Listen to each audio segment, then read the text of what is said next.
Serious, people who have survived a murder attempt by dumb luck. What's your story? Thank God for my nosy neighbors. I always used to hate how nosy they were. Until this happened. When I was about 10, I was riding my bike outside. My parents always let me ride my bike outside during the summer. But only up and down the street we were on. One day, a man in a van was parked across the street. He called to me, asking me if I had seen his dog and could help him find it. Me, being a dumb child, offered to help him find it. And I started walking towards his van. My neighbor, an older white lady, came bolting out of her house hooting and yelling, telling the guy to back off. The dude got back in his car in a hurry and took off. And it wasn't until many years later that I realized how bad that situation could have been. My dad has a client that owns a number of fast food restaurants. One day we were working at one of his stores, remodeling, and talking about robberies. The client told us that when he was just getting into the fast food business, he lived in Colorado. He was assistant manager at a chain that required him to wear a tie. A drug addict came into the restaurant to rob him and grabbed him from behind, putting a knife to his throat. He opened the register and the guy attempted to slit his throat anyway. Except the knife was dull and couldn't cut through the material of the tie. The client began to fight back and escaped with minor injuries. Addict went to prison and apparently he has the tie in a frame at home. Throw away because it got some media. I'm a criminal defense attorney. I was representing this guy that had embezzled almost $500K from his business partner. He was looking down the barrel at several years in prison. A bunch of his assets had been seized by the government. Was being sued by multiple creditors for north of $2 million. And was in the midst of an ugly divorce and wasn't allowed to see his kids. I was one of 3 lawyers he had: criminal, civil and divorce. He was drinking a lot and using coke. I used to get this incoherent phone calls in the middle of the night that ranged from threats to crying. He came to my office one day and asked for me, but I was in court. My secretary said he was perfectly civil. He then went to his divorce lawyer's office and shot him to death. Got stopped by the police a short distance away and was wounded in a shootout. He would later tell the cops that he had come to my office to shoot me that day and also planned to shoot his civil attorney. I have a friend who had a party at his parents' house when he was in high school that a ton of random people went to. He got super drunk during the party and went upstairs to go to sleep, knowing that his friends would watch the party for him. My friend woke up from his nap to a guy from his school sitting on top of him stabbing him to death. He was stabbed 7 times before it stopped and he laid there on the bed dying. The only reason he is still alive is because his best friend came upstairs to ask him if it was alright if he made a frozen pizza and found him. The assailant was put in jail and recently was released, and it scares me to know that a guy who wanted to know what it would feel like to kill someone, said during the trial, is still out there free. I jumped out of a moving vehicle. This was in college in a different country. There were commuter buses that takes us to and from the campus and dorms. I had to stay 30 minutes later for a project, so around 7:30 PM by then the commuter rush was gone. I was the only passenger and I was sitting at front next to the driver. He was acting already shady. It was dark and rainy. He made a sudden dock turn of the grassy unlit hill. He said something's wrong with the tires. I said I'm getting off. He won't let me. The hill leads to a cliffside where rapes and murders have happened before. I had the pointy stick of my umbrella facing him ready to jab if he tried anything, which he tried to reach grab for me. I jumped and ran straight to the highway where another commuter bus stopped, surprised seeing a girl coming out of the tall grasses. I saw the driver of my previous ride speeding away. Nothing was wrong with his tires. Mine's not extreme by any chance, but a couple of years ago my brother and I went to walk the dog at like 11 PM. We left through the side gate, live on a corner, and right as we exit I see this weird looking dude at the corner of the footpath walking weirdly towards us. Got bad vibes and told my brother to get the dog and get back inside. This dude is walking kind of side on and hiding something in his hand behind his back. As I'm getting my brother through the gate, the dude says something like, "Oh, I mate, can I come in?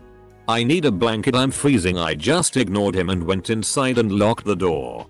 We then get a call from the people who live 2 doors up. The same dude knocked on their door and their 10-year-old son opened it to see the dude holding a f***ing hatchet.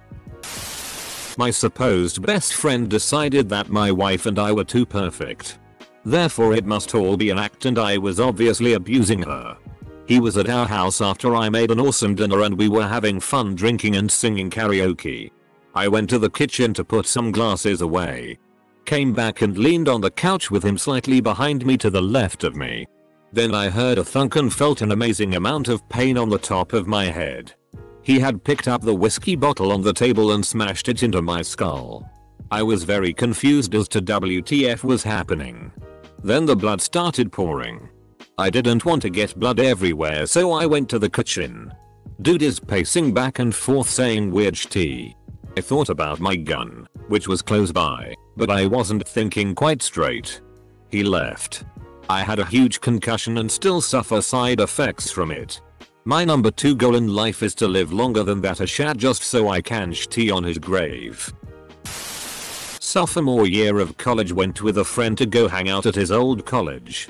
We were supposed to crash with a few friends of his, but we met a few ladies and ended up at a pool party.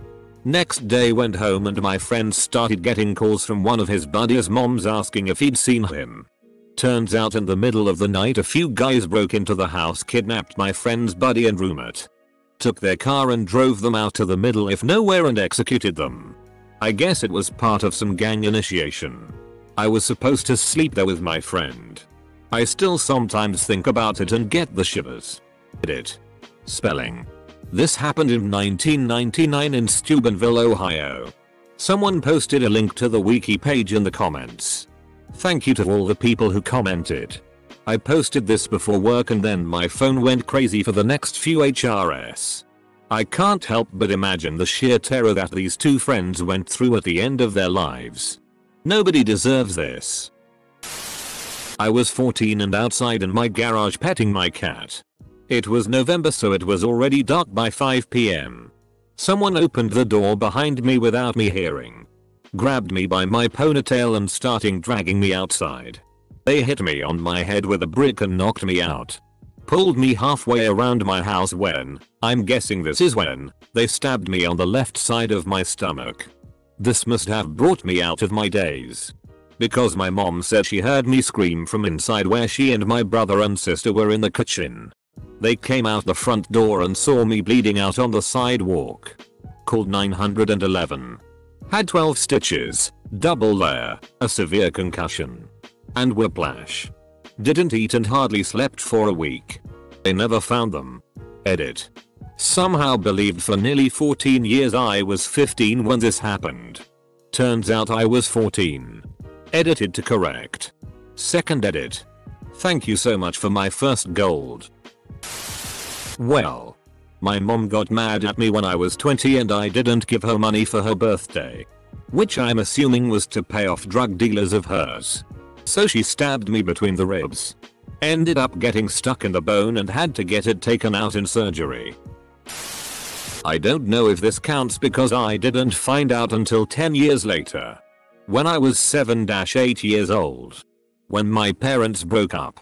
My dad apparently tried to kill me and my mother. Along with everyone in the house all the time. Including the cats. He failed to get in house. The 2 times he tried. Well, I DK if this counts as an attempt or not, but my wife, my kids and myself went to church one time and we ran into one of my wife's old flings. This guy followed my wife around and our daughter and kept trying to talk to them. So I confronted him about it and told him to back off. As we were leaving, he makes sure to yell across the parking lot telling my daughter goodbye. My wife forces me into the car and we leave.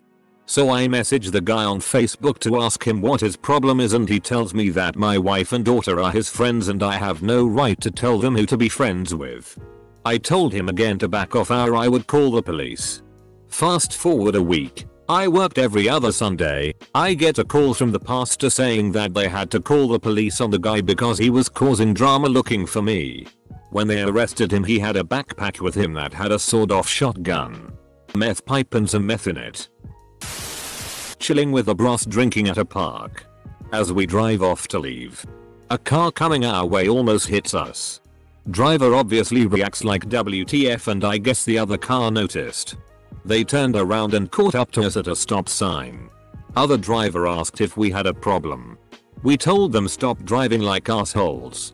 Then their back window rolls down and two guys in the back draw Glocks with drum magazines. We just kind of froze up at first, but then our driver pulled off hastily.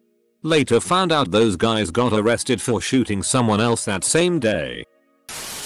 If you're from the area I'm from, this will probably sound familiar. But I got absolutely blackout drunk at an end of the year graduation party and ended up having to get taken home early. Later that night, another student at the party ended up stabbing and killing 5 people. Turns out he had mental issues, schizophrenia, and thought everyone at the party was a werewolf vampire who threatened his life. He never went to jail but ended up being found non-criminally responsible instead. Not sure if this counts, but I was a lifeguard on one of the local beaches. I was out patrolling in the truck by myself and got a call for a medical aid at one of the condos behind the boardwalk. I grab everything and head over. This is fairly unusual, but we do respond from time to time to stuff off the beach since we're closer and do what we can until medics show up.